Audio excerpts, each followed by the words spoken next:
Bien. Bueno, empezamos entonces la clase de hoy, que es transmisión, que vamos a ver la última parte de transmisión de potencia mecánica por medio de engranajes, y vamos a abordar específicamente el dimensionamiento, especialmente el dimensionamiento dinámico del engrane de ruedas dentadas. La idea de hoy es hacer un bosquejo del problema, ver cómo se ataca el problema, mostrar algunas formas de resolverlo, y vamos a hacer, por último, un ejercicio cortito, pero bastante didáctico, que es similar al que van a ver en el trabajo práctico de trenes de engranes. Bien, entonces, nosotros por lo general, cuando transmitimos potencia mecánica, especialmente para todos los que van a desarrollarse en temas industriales, toda maquinaria productora de X elementos o de X servicios o de X activos que generen sus empresas, ¿sí? Van a tener siempre una fuente motora, y van a tener que llevar, o sea, van a ver que la máquina útil va a requerir, ¿sí?, que le llegue una determinada potencia de la fuente motora y determinadas condiciones cinemáticas.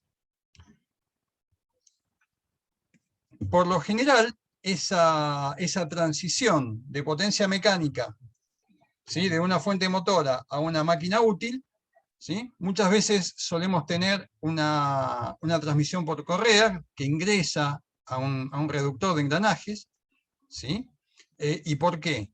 O sea, porque la transmisión por correas nos permite, o sea, los motores por lo general tienen velocidades bastante elevadas, entonces la transmisión por polea en principio me permite transmitir, ¿sí?, una potencia determinada de forma sencilla, ¿sí?, y aunque no es completamente sincrónica, las poleas ya vimos que tenían varias ventajas, y es muy común el uso de un motor eléctrico con una transmisión inicial por correas. Es muy, muy común. Entonces, en el medio vamos a tener una transmisión de potencia y de movimiento por medio de engranajes. ¿Cómo hacemos para que, desde el punto de vista cinemático, ¿sí?, las velocidades involucradas lleguen a la máquina útil? Ya lo vimos, ¿sí? Y desde el punto de vista dinámico, ¿qué es lo que vamos a tener qué es lo que vamos a tener que ver? Y vamos a tener que ver de qué materiales y de qué dimensiones fabricamos nuestros engranajes para que puedan operar en la vida útil que nosotros tenemos prevista, sin que fallen. ¿Y qué quería decir que el engranaje, que los engranajes que están transmitiendo potencia mecánica no fallen? ¿Quién me dice qué quería decir que los engranajes no fallen? Que no haya resbalamiento relativo entre las ruedas. No, resbalamiento relativo o sea, entre los dientes, decís vos. Sí. No, entre los dientes, o sea, en el único punto donde exactamente no hay resbalamiento relativo es en el punto de contacto en la circunferencia primitiva. ¿No es que no haya rotura ni picadura en los dientes? ¿Cómo? ¿No es que no haya rotura ni picadura en los dientes? En ese punto, o sea, en la zona de la circunferencia primitiva, es donde tengo rodadura pura, ¿sí?, y es donde se generan mayormente tensiones de contacto que a la larga terminan generando picaduras. No, yo lo que quise decir es que no, de que engranen, digamos, y que no patine una rueda con respecto a la otra. Ah, está bien. O sea, no. Suponemos que los vínculos, o sea, no estamos diseñando los árboles que son por lo general donde voy a tener montados los engranajes. ¿sí? O sea, lo que vos decís está bueno, pero es más que nada para un tema de diseño de árbol, y no para un diseño del tema de engranes. ¿Sí? Cuando yo diseño el engrane, supongo que los centros de rotación están fijos. ¿Y verificar fallas por fatiga? Verificar En la fallas carga. por fatiga. En realidad, nosotros vamos a verificar los dos, o sea, todos dijeron cosas que son correctas, ¿sí? Lo que dijo Alan tiene más que ver con el tema de la vinculación del engranaje, ¿sí? Que eso lo verificamos cuando dimensionamos los árboles, y lo que dijo Gonza y lo que dijo creo que Nicole, es que es verificar las dos cosas que vimos en la clase pasada, ¿sí? Que la integridad del diente se mantenga, ¿sí? O sea, estructuralmente, que los dientes, o sea, no fracturen o no se deterioren. O sea, y lo segundo es que no tengamos, ¿sí? Fallas superficiales. Entonces, tenemos siempre, acuérdense, cuando hablamos de dimensionamiento de dientes, de engranajes, tenemos básicamente dos criterios: un criterio que es netamente estructural, que tiene que ver con la integridad del diente, y el otro criterio es el criterio del contacto de diente con diente, que genera fatiga superficial y que a la larga me va a generar fallas, ¿sí? Por picaduras, por ejemplo, que generan vibraciones y ruidos. Obviamente, la falla estructural del diente directamente impide el funcionamiento del mecanismo. Entonces, de las dos fallas, de los dos tipos de fallas, ¿cuál les parece a ustedes que es más importante? La rotura. La de rotura, o sea, la falla estructural. La falla estructural, ¿sí? O sea, es catastrófica, ¿sí? O sea, en el momento que se produce, ¿sí? Ya impide el funcionamiento de la máquina. La falla por desgaste superficial son fallas que se van dando con el tiempo. La maquinaria nos suele ir avisando, entre comillas, nos va avisando, porque van aumentando los niveles de ruido y los niveles de ruido y los niveles de vibraciones. Siempre los niveles de ruido y los niveles de vibraciones van aparejados. Uno va siempre de la mano del otro. Como diría Apu en los Simpsons, son como pan y mantequilla. Así que el tema de los ruidos y las vibraciones siempre van de la mano. Obviamente no podemos estar trabajando con máquinas que tengan niveles de ruido más allá de los 85 decibeles, ¿sí? Pero, o no deberíamos, o sea, no se debería, ¿sí? Pero eventualmente, en una contingencia, durante un tiempo más puede operar. O sea, la máquina cuyos engranajes han sufrido falla estructural no pueden seguir operando. Entonces,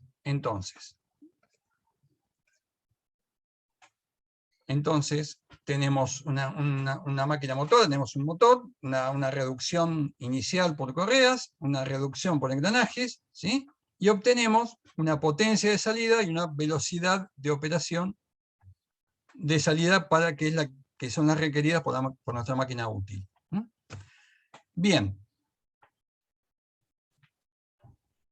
Vamos a encarar la clase de hoy básicamente en el diseño de engranajes rectos, ¿sí? El engrane helicoidal suele ser más fuerte que el engranaje recto, o sea, tiene mayor sección, como vimos en la teórica de engranes. El engranaje helicoidal tiene mayor dificultad para fabricarlo, ¿sí? Y el diseño es un poco más avanzado. Nosotros nos vamos a dedicar básicamente en esta clase y en el trabajo práctico, a ver diseño de engranajes rectos, ¿sí? Como tantos temas en la materia nuestra, el diseño de este elemento de máquina, de engranajes o de engranes, ¿sí? Por lo general siempre va a ser un problema iterativo, va a ser un tema de falla y error, un tema de que calculo determinadas cosas, lo pruebo, va bien, no va bien, si va bien, veo si lo puedo mejorar, si va mal, veo cómo hago para que no falle. ¿Y por qué? Porque por lo general no tengo toda la información suficiente desde el punto de vista teórica cuando se plantea el problema. Yo voy a tener, por ejemplo, tengo que transmitir determinada potencia con determinada velocidad, pero hay un montón de datos que no voy a tener, ¿sí? Entonces, hay muchos valores que los voy a tener que suponer a priori, ¿sí? Y realizar siempre un intento de solución, y siempre los enfoques son variados, ¿sí? ¿Cuáles son los datos habituales? Los datos habituales son la relación de transmisión, así como la potencia, la velocidad o el momento torsor y la velocidad en un eje determinado. ¿Qué parámetros voy a tener que determinar? ¿Sí? Los parámetros que voy a tener que determinar son, primero, los parámetros cinemáticos, ¿sí? Los diámetros primitivos, el módulo, el ancho de la cara, que si bien que ya que viene, no es un parámetro cinemático, sino el ancho de la cara va a ser el ancho B, ¿sí? Va a ser un valor que voy a tener que determinar con la dinámica, ¿sí? De la potencia que estoy transmitiendo. El o los materiales y los factores de seguridad. Los factores de seguridad, por lo general, en los problemas que vamos a hacer nosotros, se los vamos a dar nosotros como datos, ¿sí? Y los materiales, por lo general, también. ¿Qué decisiones vamos a tener que tomar con respecto al diseño? ¿Sí? En lo referente a la precisión de engrane requerida, el número de ciclos, el ángulo de presión, ¿sí? Recuerden que no es lo mismo un ángulo de presión bajo que un ángulo de presión alto, ¿sí? En la medida que va aumentando el ángulo de presión, recuerden que la cabeza del diente se va afinando. Igual los ángulos de presión, por lo general que les damos, siempre le damos ángulos de presión que son datos, y los datos habituales son ángulos del orden de los 20 grados. En el trabajo práctico teníamos un ángulo distinto de 20 grados, pero por lo general son ángulos de 20 grados, que es uno de los estándares más, o sea, que están más de moda en los últimos años. El método de fabricación, era importante. ¿Por qué? ¿Qué nos determinaba el método de fabricación? ¿Con qué estaba relacionado el método de fabricación? Directamente relacionado.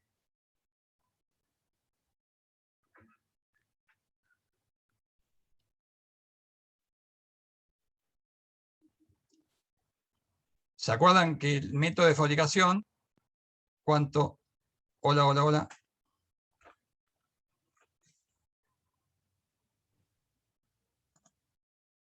Se escucha, ¿eh? ¿Se escucha? Ah, pues tengo varios congelados. Sí, Sí, se pasa escucha. que tenés como microcortes a veces. Ah, Sí, buenísimo. sí. Bien. Bueno. Bien. Entonces, el tema de la metodología de fabricación, ¿sí? ¿Con qué estaba directamente relacionado? No era, digamos, con la calidad con la que iban a... Está bien. Sí. O sea, cuanto mejor es la tecnología de fabricación, mejor calidad final, mejor calidad de terminación tengo. Pero esa calidad de terminación, ¿sí? ¿Qué me permitía? Tener mayor ¿qué? Mayores velocidades. Mayores velocidades. ¿Escuchaban todo lo que dijo Alan? O sea, cuanto mejor es la tecnología de fabricación, ¿sí? Mayores son las velocidades tangenciales, que puede tener mi rueda dentada, ¿sí? en el diámetro primitivo. Bien. Métodos de fabricación, los intervalos de temperatura con la cual operan, ¿sí? y la confiabilidad que se desea. Estas son decisiones que uno va a tener que tomar en algún momento. Con esta información preliminar sobre dichos factores es posible iniciar el proceso de diseño. ¿Sí?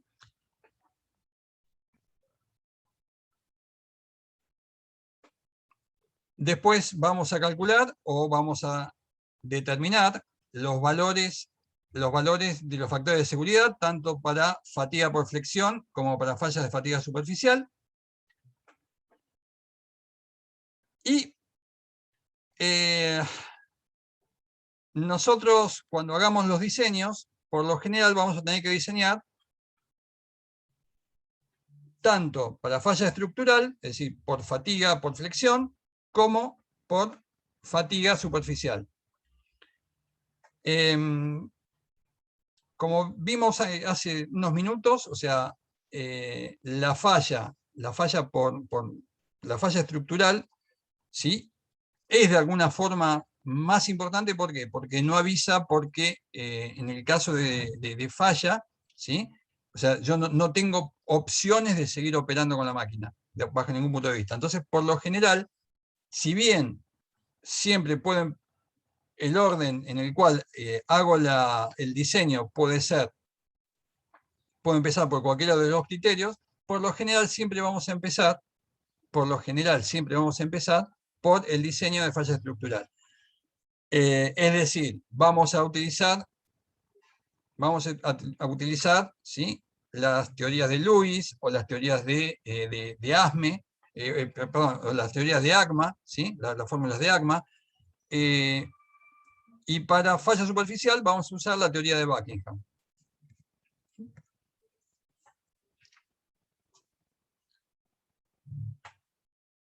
Bien. Hay varios temas a tener en cuenta, ¿sí? Cuando determino, por ejemplo, el tamaño de los dientes, ¿sí? tengo que tener en cuenta también que un diente de mayor tamaño, ¿sí? Tiene, o sea, el diente en particular es más robusto, pero tiene un mayor desgaste. Si yo tengo dientes más pequeños, los dientes más pequeños, viceversa, van a tener una menor capacidad van a ser menos robustos, ¿sí? Pero, a su vez, ese diente más pequeño, al estar repartida la carga en más dientes, ¿sí? va a ser, desde el punto de vista del desgaste superficial, va a ser mejor. Siempre tenemos que buscar el equilibrio entre los dos métodos, ¿sí? Bien, vamos a empezar a ver cómo dimensionamos, pero lo primero, lo segundo y lo tercero que tenemos que ver, ¿sí? es cuáles son las cargas que están actuando, cuáles son las cargas que van a actuar. Entonces, hacemos nuestro diagrama, ¿sí? y determinamos cuáles son las cargas, especialmente las cargas tangenciales que están actuando sobre los dientes. Una vez que tengamos o que adoptemos un radio primitivo, ¿sí? El radio primitivo más grande reduce la carga en el diente, pero incrementa la velocidad tangencial. ¿Sí? Recordemos esto.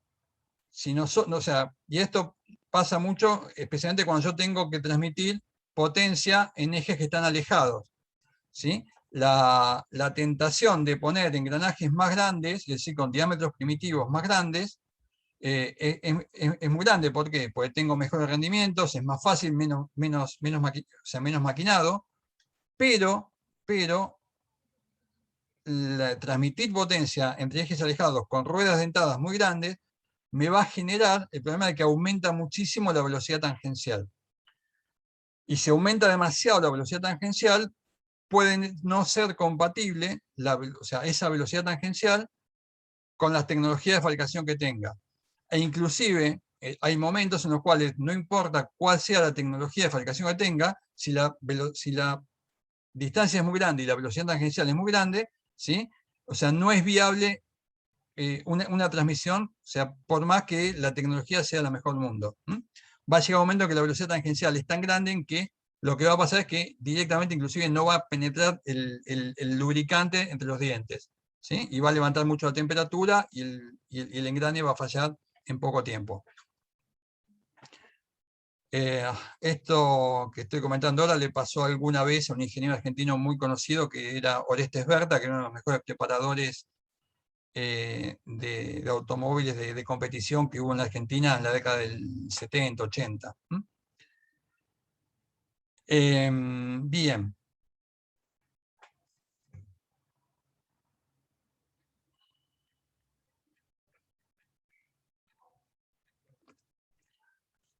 Bien, también tengamos en cuenta que un radio primitivo muy pequeño da como resultado un piñón con muy pocos dientes, ¿sí? Para eliminar interferencia y dependiendo del paso diametral o del módulo seleccionado, entonces va a ser complicado tener un engrane con pocos dientes. Ustedes recuerden que no se recomienda que la cantidad de dientes sea inferior. Esto depende siempre del maestro, o sea, hay algunos técnicos que opinan que la cantidad de dientes del piñón no puede ser inferior a 16, otros dicen 14, otros dicen 12, ¿sí? Yo creo que alrededor de 14, 16 dientes es la cantidad mínima que deberíamos estar seleccionando, no menos de 14, ¿sí? Y una vez que tenemos un módulo candidato, bueno, vemos cuál es el diámetro primitivo aceptable, ¿sí? Y tomamos la decisión de tomar ese módulo.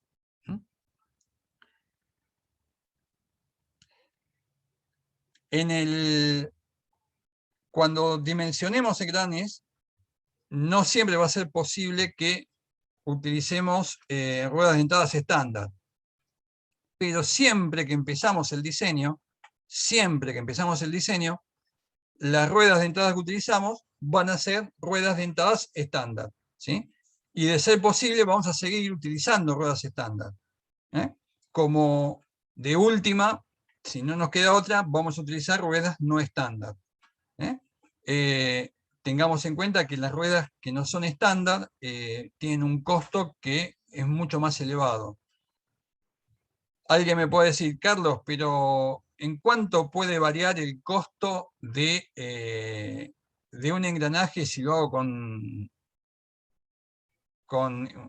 tecnología estándar o con tecnología específica? Y depende cuántos haga. O sea, si yo tengo que producir 2 engranajes, y probablemente no me interese si es estándar o no es estándar. Si tengo que producir 10 millones de engranajes, me va a interesar, ¿sí? Porque de repente $1 de diferencia por cada maquinado, en 10 millones me genera una diferencia importante. Así que todo depende, ¿no? Pero en principio, siempre que puedo, voy a trabajar con dientes estándar.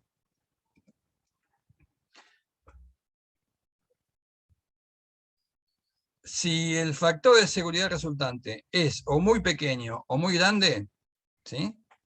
Se ajustan los valores supuestos y luego se repite el cálculo hasta que se llega a una solución aceptable. ¿Qué quiere decir esto? Si yo hago todas las cuentas, ¿sí? Con todos los datos que tengo, y el factor de seguridad que obtuve me da, no sé, 54, el diente no va a fallar. Definitivamente no va a fallar. Pero evidentemente lo hice mucho más robusto de la necesidad que tengo y de lo que económicamente es razonable, ¿sí? Es razonable que un factor de seguridad sea del orden de 1,5, 2, 3. Si no tengo mucha seguridad, un poco más, pero no mucho más, ¿sí? De igual forma, si el factor de seguridad de repente no me da menos de 1, pero me da 1,032, y estoy muy en el límite. Entonces, los valores con los cuales estoy trabajando, no admitirían ningún tipo de sobrecarga. Entonces, es conveniente que el factor de seguridad lo aumente un poco, ¿sí? Por ejemplo, que llegue a variar alguna dimensión, como puede ser la dimensión que más fácil se puede modificar siempre, es el ancho del diente, B, ¿sí? Con lo cual me permita tener un rango de operación un poco mayor que lo estrictamente, o sea, que los valores estrictos con los cuales parto para el diseño. Entonces, lo que calculamos es, ¿sí?, el esfuerzo superficial, ¿sí?, y la resistencia a la fatiga superficial a posteriori, ¿no?, de haber calculado o sea, todos los parámetros para la transmisión y para la falla estructural o por fatiga por flexión del diente. ¿Sí? Entonces, en el caso de fatiga superficial, yo voy a tener otras variables que intervienen, que son específicas de fatiga superficial, como la dureza, los niveles de terminación, ¿sí? Y al igual que en el proceso por flexión, ¿sí?, llegamos a valores de compromiso en los cuales los coeficientes de seguridad den valores razonables, que no sean ni muy altos ni muy bajos.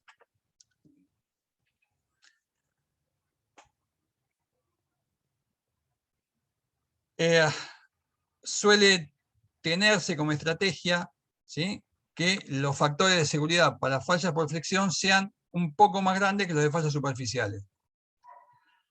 Y esto tiene que ver con el tipo y con la naturaleza de la falla estructural, ¿sí?, que es repentina y catastrófica, ¿sí?, y que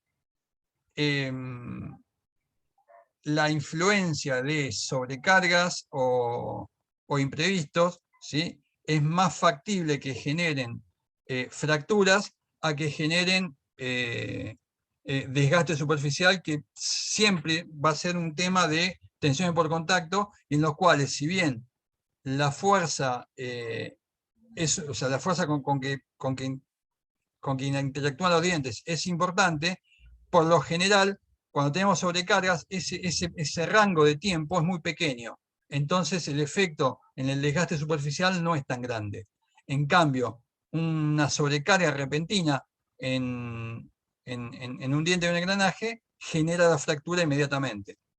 Por eso los factores de seguridad suelen ser un poquito más grandes en flexión, en el criterio por flexión, que en el criterio por desgaste.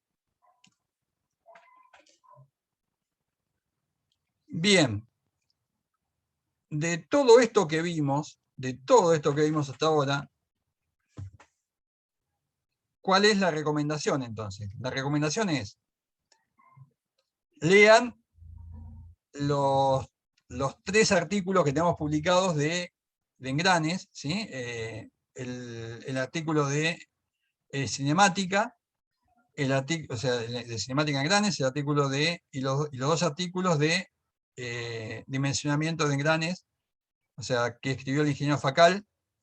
El de cinemática me tomé trabajo de hacerlo yo, así que léanlos, o sea, porque el conocimiento de esos apuntes es indispensable para hacer cualquier tipo de dimensionamiento. ¿Sí?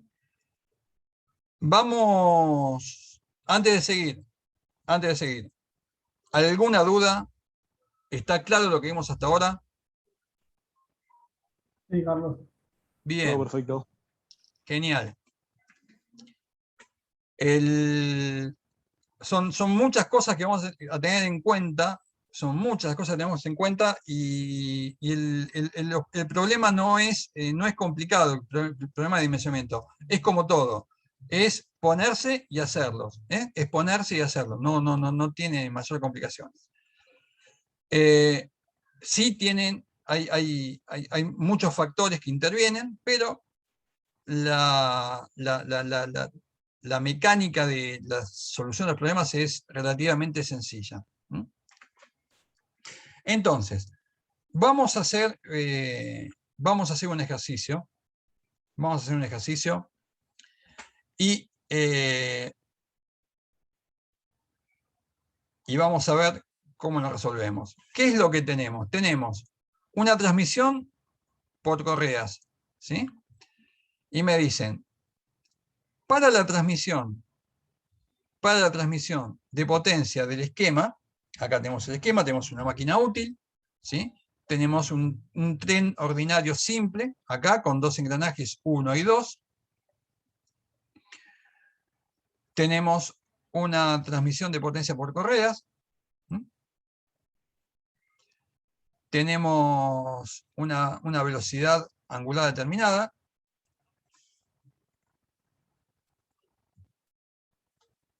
Entonces me piden, ¿sí? Tenemos cuál es la potencia que consume la máquina útil,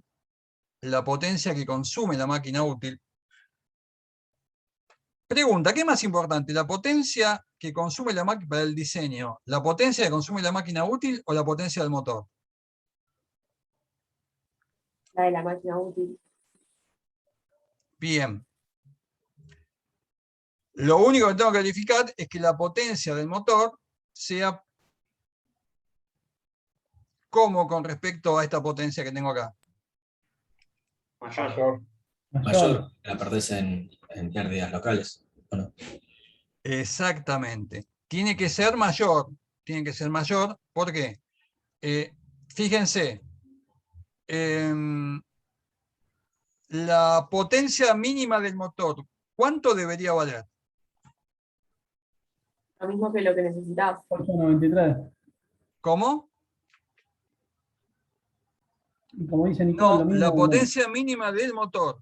Acá tenemos una transmisión por Según- engranajes, que afectada tiene un por el rendimiento de rendimiento. 0,94. Una transmisión por correa, que tiene una transmisión de 0,95. Saquen una calculadora y díganme cuál es la potencia mínima que tiene que tener este motor. Da 10 kilowatts. 10 kilowatts. 10 kilowatts. La potencia mínima del motor es 10 kilowatts. ¿Está? Porque de estos 10 kilowatts, ¿sí? De estos 10 kilowatts, parte se me van a perder en la transmisión por correa y parte se me van a perder en la transmisión por engranajes, ¿sí? Y van a llegar los 8.93. Bien, entonces, me piden hallar las dimensiones de las ruedas dentadas con dientes normales y que el módulo sea mayor que 2.5. Que el módulo sea mayor que un valor determinado está directamente relacionado con el tamaño del diente, ¿sí? Para que el diente no sea demasiado pequeño. Este valor podría no habérselos dado, el de que el módulo sea mayor que 2,5. El tema es que para hacer un ejercicio de introducción está bueno que no tengan tantas incógnitas dando vueltas. Y me piden dimensionar las ruedas dentadas, y dimensionar quiere decir cuáles van a ser sus diámetros primitivos, cuántos dientes van a tener, qué módulo van a tener esos dientes, y qué ancho van a tener los engranajes. La potencia que yo pueda transmitir va a estar directamente relacionada con el ancho de las ruedas dentadas. Si las ruedas dentadas son muy finitas, entre comillas, o sea, si el espesor B es muy pequeño, seguro, o sea, la base de sustentación con la cual estoy transmitiendo es baja, ¿sí? Y va a ser más fácil que el diente fracture. Si el ancho del diente, ¿sí?, es mayor, entonces tengo una sección resistente mucho mayor. Un último comentario: el dimensionamiento lo vamos a hacer exclusivamente por flexión. No vamos a hacer el dimensionamiento por desgaste superficial. Bien. Bien, ¿qué es lo que hacemos? ¿Qué es lo que planteamos? Yo tengo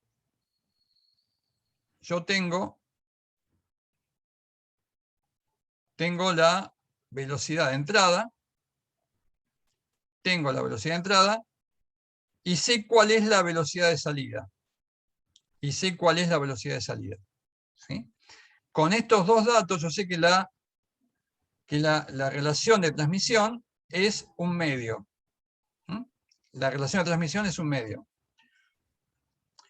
Es muy común a veces que la relación de transmisión se exprese como la relación, o sea, en lugar de expresar la velocidad de salida sobre velocidad de entrada, se exprese la relación de reducción, que también muchos autores le dicen relación de transmisión,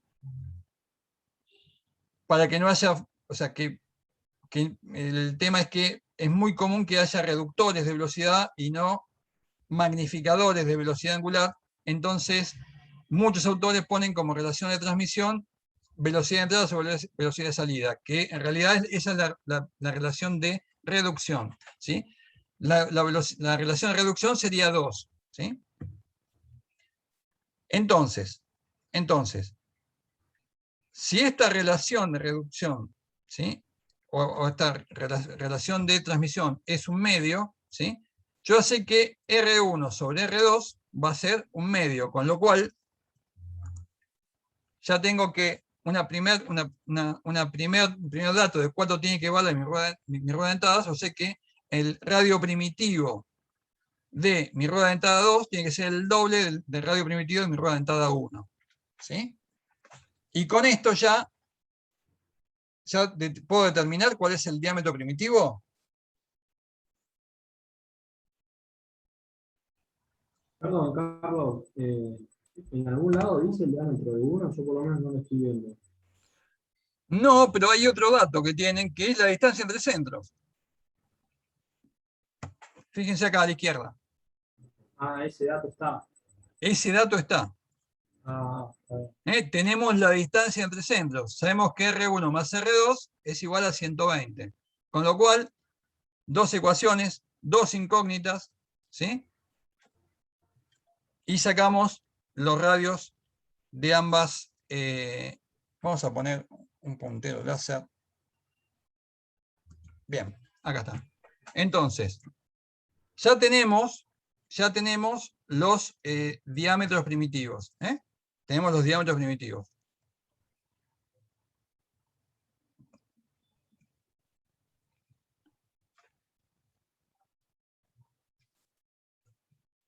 Vamos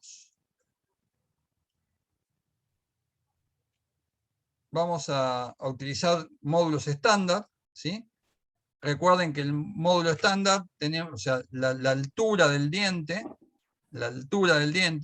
se compone de la altura que está por encima de la circunferencia primitiva, y por la altura que va desde la circunferencia primitiva hasta la circunferencia de raíz. En los dientes estándares que nosotros vamos a utilizar, ¿sí?, esta altura va a ser igual a un módulo, y la altura que va desde la circunferencia primitiva hasta la circunferencia de raíz va a ser igual a 1.25 módulos. Por lo general va a ser hasta la circunferencia base otro módulo, y entre la circunferencia base y la circunferencia de raíz 0.25 módulos. Esto en medias estándares. Y siempre la primera serie que vamos a tratar de utilizar es la serie 1. Y nosotros pedimos que sea mayor que 2.5.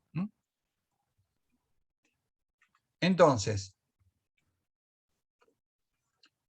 ¿cómo calculo el módulo?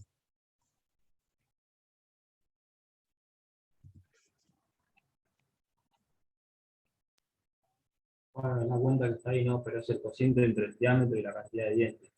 Ese, pero está bien, tengo el diámetro, pero no tengo ni el módulo ni la cantidad de dientes. ¿Y cómo determino la cantidad de dientes?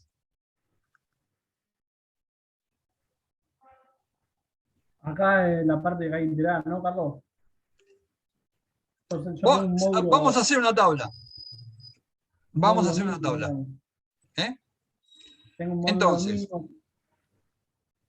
yo sé que los módulos tienen que ser mayores que 2.5, o sea que pueden ser 3, 4, 5, 6, 7, 8. ¿Sí? Entonces, hago una tablita en la cual pongo cuánto vale para cada módulo, cuánto vale Z1 y cuánto vale Z2. Cuánto vale Z1 y cuánto vale Z2.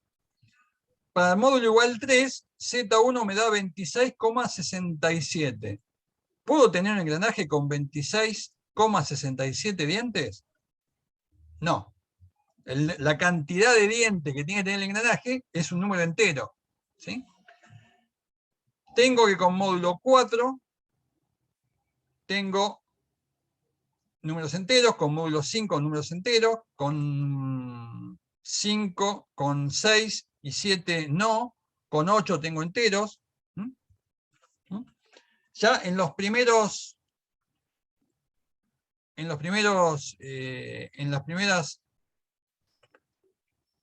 iteraciones, o sea, en las primeras valores que tengo, ya tengo 3 candidatos posibles. Puedo utilizar módulo 4, módulo 5 o módulo 8. ¿Sí? El 3, módulo 3, módulo 6 y módulo 7 no lo puedo utilizar. Pero una pregunta. Sí. ¿Por qué frenaste en 8? ¿Cómo? ¿Por qué, o sea, hiciste la tabla hasta 8 y no la seguiste? La podía hecho hasta 1500. Ah, ok, ok. Pero el tema es que vos fijate, estamos hablando de ruedas dentadas que tienen 80 milímetros. ¿Sí? La más pequeña tiene 80 milímetros de diámetro. ¿Sí? Con módulo 8 voy a estar teniendo dientes de una altura de 10 milímetros. ¿Sí? Son dientes ya son bastante grandes para un diámetro de 80. ¿Sí? ¿Me Perfecto. seguís? Sí, sí, sí, sí, sí, genial. O sea, voy a tener dientes muy importantes. Si yo tuviera, o sea, si yo sigo aumentando el módulo, va a llegar un momento en que el valor el alto del diente va a ser demasiado grande. ¿Mm? Ya Bárbaro. con 8 ya es para mi gusto es muy grande. ¿Sí? Genial, genial, muchas gracias. Bien. Entonces, che, está buenísimo que me hagan preguntas así, o sea, porque todo este tipo de diseños es sencillo, pero hay que hacerlo. Y muchas veces cuando uno empieza tienen dudas y no salen. Entonces pregunten. Entonces, tengo de las primeras opciones que tengo, ¿sí? Tengo 3 posibilidades, con módulo 4, con módulo 5 y con módulo 8. ¿Ustedes qué módulo tomarían? Y el de 5. las presas que tengan en el taller. Genial. Genial, me encantó. Me encantó. Esa es una solución. Práctica. Hay un escritor de principios del siglo XX, se llama José Ingenieros, que si alguna vez lo pueden leer, léanlo. O sea, es increíble. No es lo más divertido, no es una serie de Netflix, pero está muy bueno. Escribió El hombre mediocre y otro de los temas que escribió es Soluciones argentinas para problemas argentinos. Y está bueno que o sea, lo de Alan es una solución argentina para problemas argentinos. Es genial. Muchas veces tenemos problemas, es decir, che, en el herramental tengo una fresa de 3, una de 4 y una de 6. Listo. No pienso más, fabrico el módulo 4. Es así de fácil. Pero bueno, si tuviéramos todas las fresas, o todas las fresas madres, ¿no? Tuviéramos todas las fresas, ¿cuál elijo? ¿El módulo más chico o el módulo más grande? Más chico. ¿Por qué? Y porque recién me dijiste que 8 era mucho, entonces me tiraría para otro lado. El tema del módulo más chico tiene, o sea, al tener dientes más pequeños, o sea, al tener dientes más pequeños y tener mayor cantidad de dientes, ¿sí? El engrane va a ser más suave, ¿sí? El engrane va a ser más suave, pero voy a tener mayor cantidad de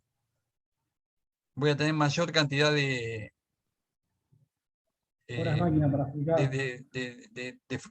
de horas hombre de fabricación. El módulo 5, ¿sí? Tiene dientes un poco más grandes, y fíjense que la cantidad mínima del piñón, la cantidad de dientes en el piñón es 16, que está en el límite de lo que dijimos que era aceptable, ¿sí? Como límite mínimo de cantidad de dientes, que estaba entre 16, 14, algunos decían 12 como mucho, ¿sí? Pero está en un límite mínimo. Esta es una opción más barata de fabricar, ¿sí? Con dientes un poco más grandes, va a ser un poco más ruidoso, pero va a funcionar bien. Y fíjense que si tomamos 8 dientes, o en módulo 8, no solo que el diente es muy grande, sino que además la cantidad de dientes que va a tener, en mi opinión, va a ser de 10 dientes, que está por debajo del mínimo recomendado, que era entre 16, 14, 12 como mínimo. ¿Mm? Una consulta, Carlos. Sí, Por ejemplo, entre el 4 y el 5, lo que sería, no me acuerdo cómo lo llamábamos acá, pero lo que sería el espesor del disco, ¿no? No sé si sí. entiendo lo que quiero decir. Va a ser mayor en la de mayor cantidad de dientes, ¿o no? Va a ser ligeramente, no va a haber mucha diferencia. O sea, eso no sería un factor para toma de También decisiones. es un factor. También es un factor. Yo pensaba Igual por ese lado, digo. no suele ser tan grande la diferencia, pero sí va a ser un poco mayor en el de menor cantidad de dientes que en el de mayor. Porque a mí me había quedado con esto de que un Sí, mayor módulo, más grande el diente, puede transmitir sí. más potencia, pero Sí, bueno. tiene mejor módulo resistente. Está listo. Bien, yo tomé la primera opción.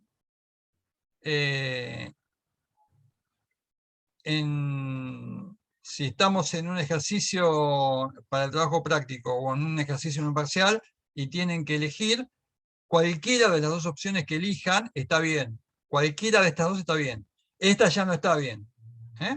¿Por qué? Porque acá la cantidad de dientes que tengo es muy pequeña. O sea, es menor que la cantidad de dientes sugerida, mínima. Yo acá tomé la opción de mayor cantidad de dientes, con Z1 igual 20 dientes y Z2 igual a 40. Y ahora con esto calculamos las dimensiones del diente. Calculamos las dimensiones del diente, con lo cual tengo la altura del diente, que va a ser una altura de 9 milímetros, ¿sí? Y con esto calculamos el diámetro exterior o el diámetro de la circunferencia de cabeza, ¿sí? El diámetro interior, que es el diámetro de la circunferencia o de la circunferencia raíz,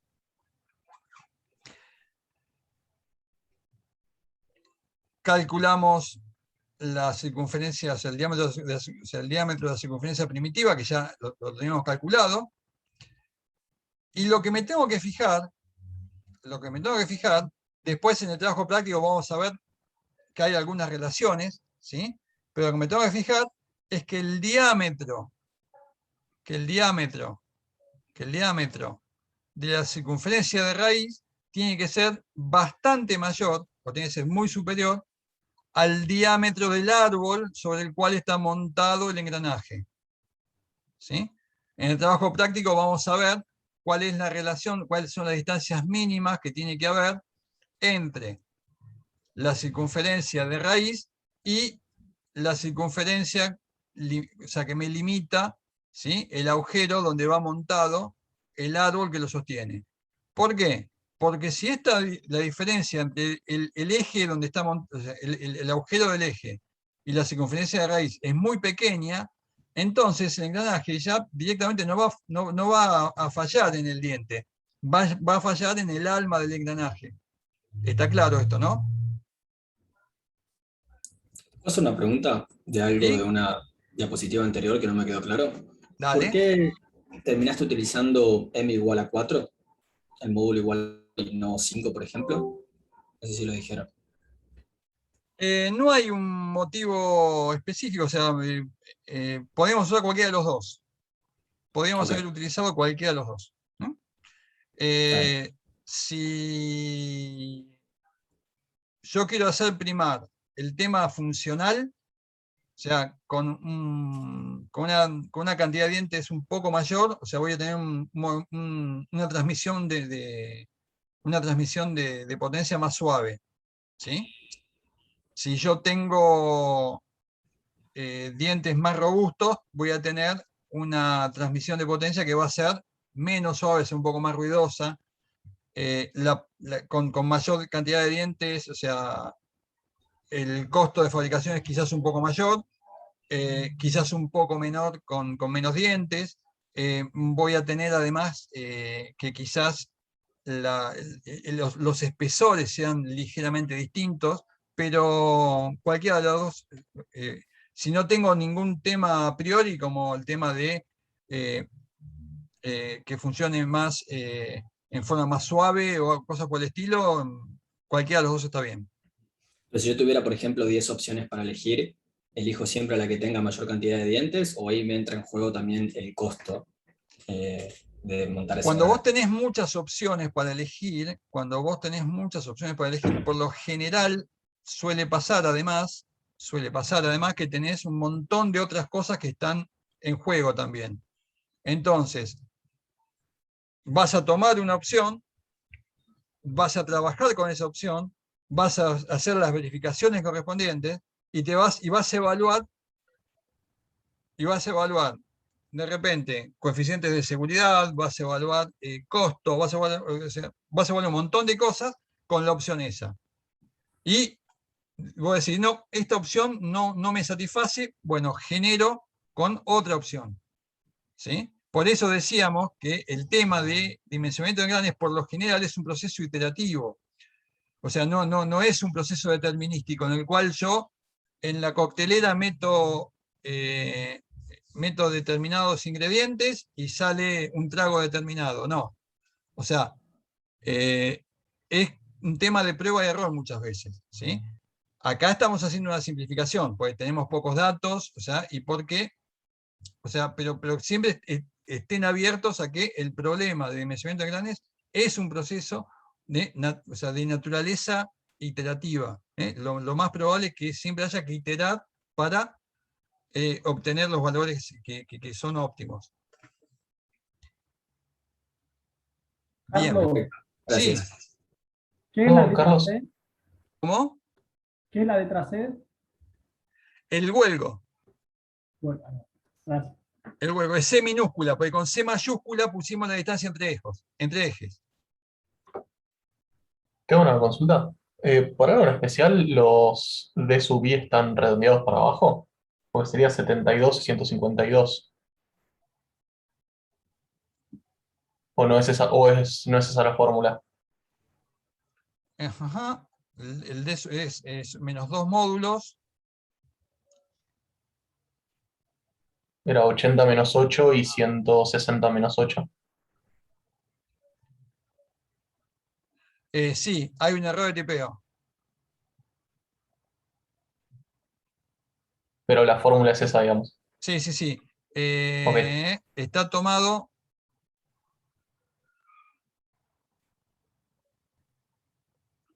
Sí, sí, la fórmula es esa. Hay un error de tipeo porque hubo acá, se me mezclaron dos diapositivas de la resolución con módulo 4 y con módulo 5. Bien. Esto lo tengo que modificar. Esto después, cuando suba la presentación, lo voy a poner correcto. Es 72 y 152, ¿no? Sí. Sí, sí, sí. Sí, sí. Acá hay un error de tipeo. Genial. Listo. Gracias por la aclaración. Bien. Vamos a ver ahora cuál es la velocidad tangencial y qué tecnología de fabricación puedo utilizar con las velocidades tangenciales que yo tengo. ¿Sí? Entonces, calculo la velocidad tangencial para la rueda 1. ¿Cuánto va a ser la velocidad tangencial para la rueda 2? La misma. Bien. Bien, rápido. Genial. Entonces, calculamos la velocidad tangencial, que puede ser para la rueda 1 o para la rueda 2, ¿sí? Que me da 3,35 metros sobre segundo. ¿Sí? Me fijo en la tabla que tengo acá para velocidades, cuál es la velocidad admisible para determinadas, o sea, para las distintas tecnologías de fabricación, y veo que estoy dentro del rango de la tecnología más básica, que es la de fresadoras. ¿Sí? Si la velocidad tangencial hubiera sido mayor, entonces debería haber, ya no podría utilizar fresadoras y debería utilizar creadoras, una tecnología superior. Y si no, si estoy por encima de los 10 metros por segundo, debería ir con máquinas de generación por medio de fresa madre.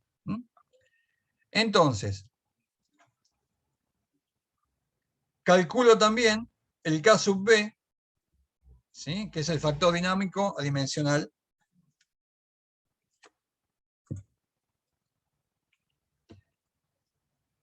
Bien, vamos a hacer el cálculo de la velocidad tangencial. Vamos a hacer el cálculo de la velocidad de la fuerza tangencial. ¿Sí? Acá tenemos que la potencia va a ser igual al momento torsor por la velocidad angular. ¿Sí? La velocidad angular la tengo. ¿La potencia la tengo?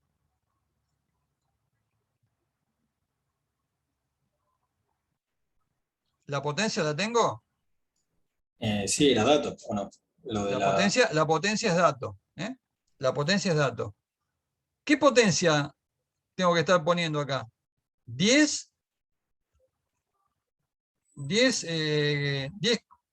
kilowatts o 8,93. ¿No es 8,93? Sí, Sí, ahora. señor.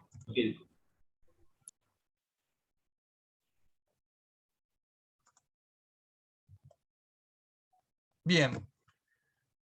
Acá en este dato, ¿sí? Falta actualizar,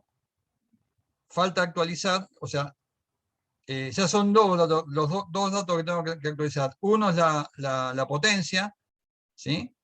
Y el otro es el valor del diámetro interior, ¿sí? De los diámetros.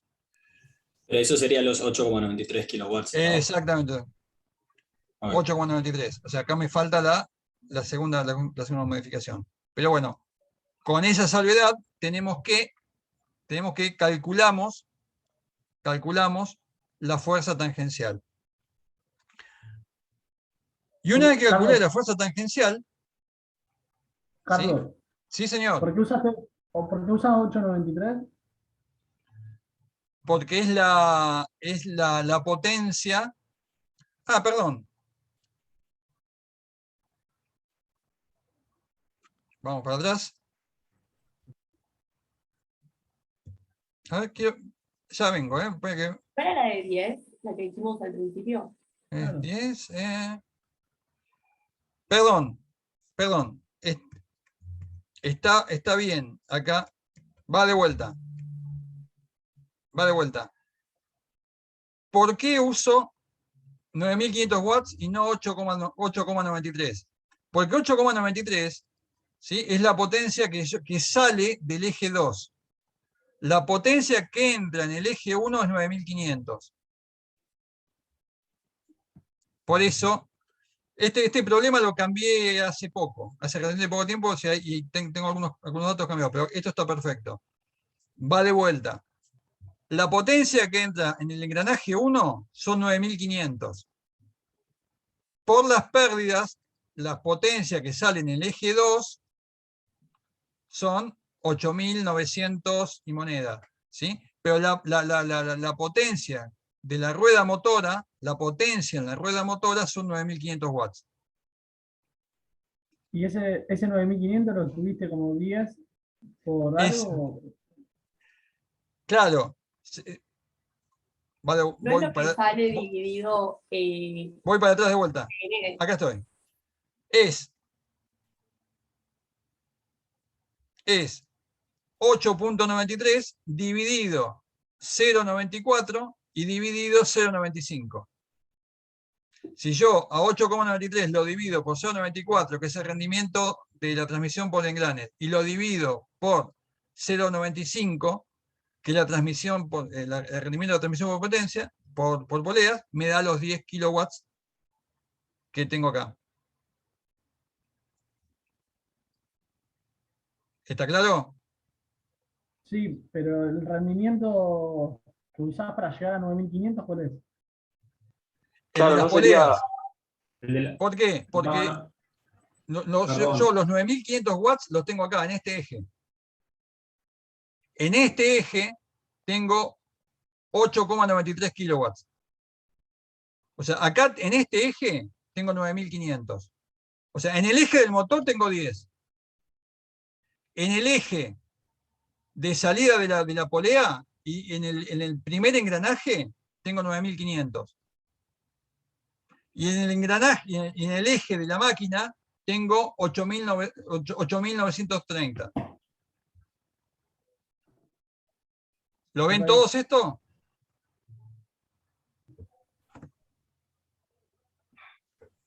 Sí, yo sí. Sí, Pero sí, Carlos. igual hice la cuenta para verificar y 893 dividido 0,94 da 9500. Sí. Chicos, esto es importante que lo tengamos claro. ¿Alguien no lo está viendo? Bien, entonces, repasamos. En el motor tengo 10 kilowatts. En el eje de salida de la correa, ¿sí?, en la rueda conducida, en la polea conducida, acá tengo 10 por 0,95. Son acá en este eje, que es el eje de entrada al engranaje, al tren de engranes, tengo 9500 watts. Y en el eje de salida, tengo 8930 watts. Bien. No tengo que corregir nada en esta diapositiva. Una consulta, Carlos, que recién me empezó a generar dudas. Dale. Esas fuerzas tangenciales, digamos, ¿no? La de 1 y 2, ¿serían distintas? No son distintas. Pero Porque la que ejerce la fuerza es la rueda motora. Bien. La que ejerce la fuerza es la rueda motora. ¿Sí? La rueda motora va a estar generando, o sea, esta rueda motora genera esta fuerza tangencial, y la fuerza tangencial en la rueda conducida es igual y contraria, ¿sí? Que es pero por efecto de la fuerza que genera la rueda, o sea, el diente motor sobre el diente Sí, conductor. la reacción. Sí, es la reacción. Bueno, pero si yo hago esa EFT por omega 2, ¿Sí? me tendría que dar... En realidad, si no hubiera pérdidas, debería ser igual. Lo que pasa es que en realidad el cálculo lo tenés que hacer con la rueda motora, que es la rueda que te está generando la acción. ¿Ok? Bien. Buenísimo. Bien, calculamos FT. Calculamos FT. ¿Sí? Y con esta FT, ¿qué hago ahora? Bueno, con esta FT, ¿sí? Voy a calcular,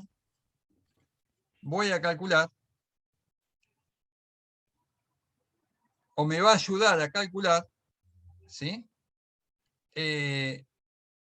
Junto con otros datos que tengo, me va a ayudar a calcular el valor, o sea, el valor de la tensión actuante en la base del diente, el valor actuante en la base del diente, y ese valor actuante en la base del diente tiene que ser menor que la tensión admisible. Y para esto tengo varios modelos. Tengo el modelo de Lewis, ¿sí? El modelo de Lewis mejorado, y tenemos el modelo de ACMA.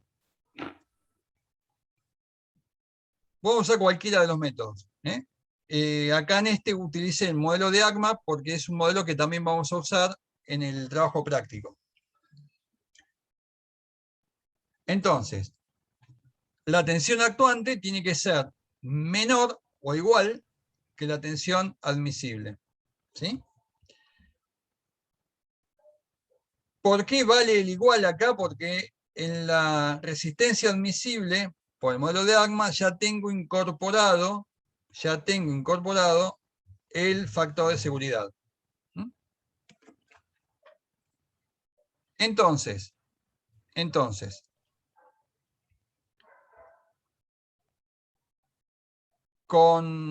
reemplazando los datos en las fórmulas, tanto de la resistencia admisible como de la tensión actuante, me va a quedar una ecuación en la cual tengo que Ft, ¿sí?, es igual al valor del ancho del diente por el módulo, ¿sí?, y por determinados valores y coeficientes, ¿sí?, que los tengo de datos, que los tengo tabulados en la norma o que los damos nosotros como datos. ¿Sí? Estos son los valores, o sea, son los distintos valores que tienen estos coeficientes. El módulo M ya lo calculamos, ¿sí? Y el único dato que no voy a tener, y que no está tabulado en nada, es el ancho del diente. Es el ancho del diente. B. El factor J lo sacamos de tablas. ¿Sí? Este factor J, que está en esta tabla, o que está en esta tabla también, es lo mismo que el factor Y mayúscula J de la norma nueva, que lo comenté en la clase pasada. Bien. Entonces, con los valores que acabo de calcular, calculo el ancho del diente, el ancho del engranaje. Y lo que me voy a dar cuenta, que como el valor de J es distinto para el engranaje más pequeño que para el engranaje más grande, como el valor de J es distinto, ¿sí?, es distinto para el engranaje más grande es mayor el valor de J que para el engranaje más pequeño. Como esto es así, lo que me va a pasar es que teóricamente, para el engranaje 1, ¿sí? El ancho del diente va a ser de 54 milímetros aproximadamente.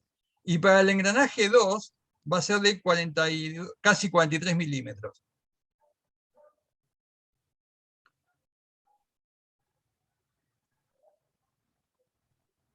Si yo utilizo el valor más pequeño, el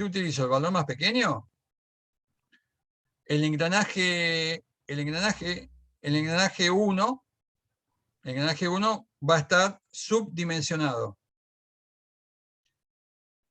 Con lo cual yo podría poner directamente el valor del ancho del mayor y hacer las dos ruedas dentadas con el valor mayor, que es 54,20. Con lo cual la rueda dentada 2 va a quedar sobredimensionada. O sea, el factor de seguridad de la rueda 2 va a ser mayor que el de la rueda 1. O podría ser directamente dejar la rueda 1 con 54 milímetros y la rueda 2 con 43. ¿Cuál de las dos opciones les parece que es mejor? La primera. La primera. ¿Quién dijo esto? ¿Nicole dijo esto? Sí. Bien. ¿Están de acuerdo con Nicole? Sí. Bien. Mauro, ¿vos estás de acuerdo con Nicole? Y no, para porfiar nomás.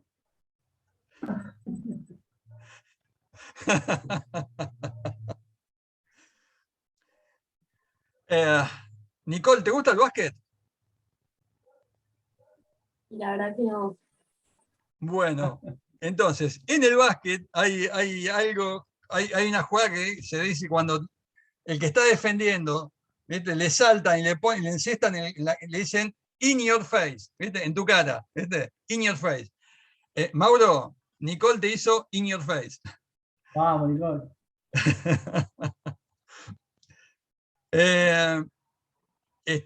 Lo que dijo Alan y lo que dijo Nicole está perfecto. O sea, si yo utilizara esta forma,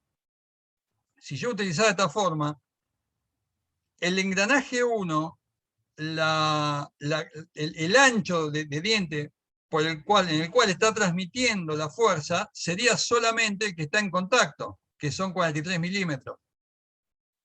Entonces, el engranaje 1 no estaría funcionando, o sea, por más que tenga el espesor más ancho, ¿sí? Toda la fuerza o sea, está concentrada en un espesor muy pequeño. Y ustedes recuerden que en todas las fórmulas que nosotros vimos, siempre considerábamos que la fuerza tangencial está distribuida uniformemente a lo largo de todo el ancho B. Con lo cual no estaría bien dimensionado este engranaje trabajando de esta forma.